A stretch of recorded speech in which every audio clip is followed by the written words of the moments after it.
Hi guys, my next book is what I'd like to call a random library walkthrough.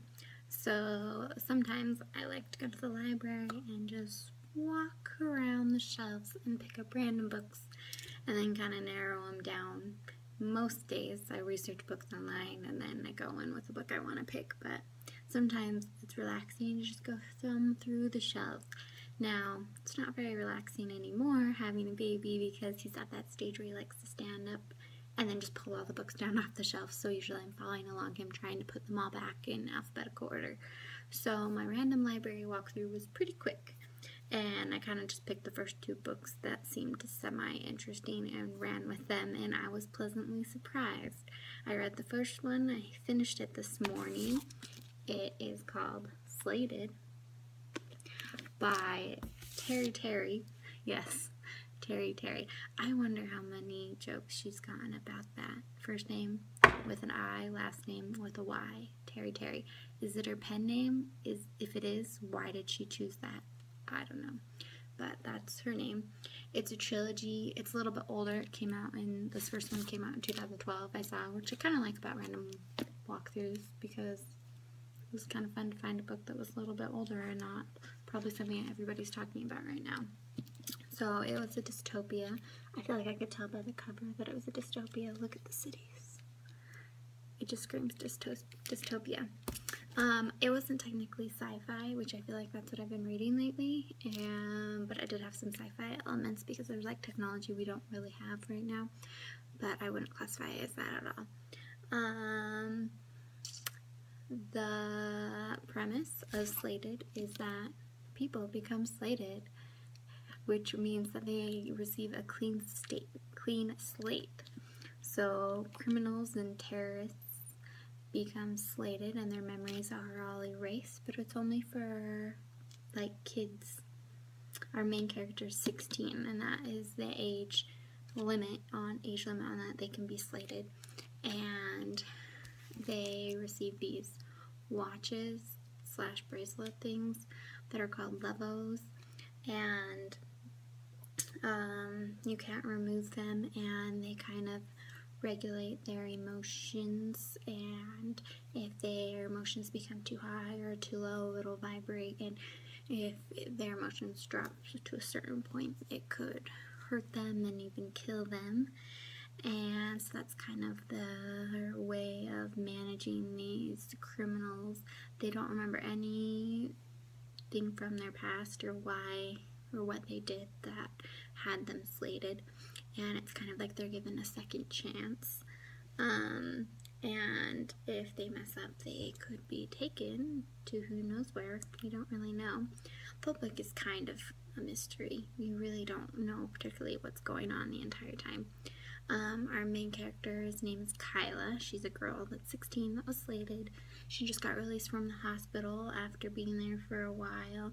They have to relearn how to like walk and talk and everything. And then they're basically adopted by a family and just be put right into that family.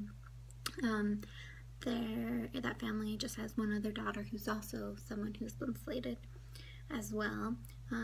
Kyla's kind of different. She has nightmares and learns things much quicker than other slated.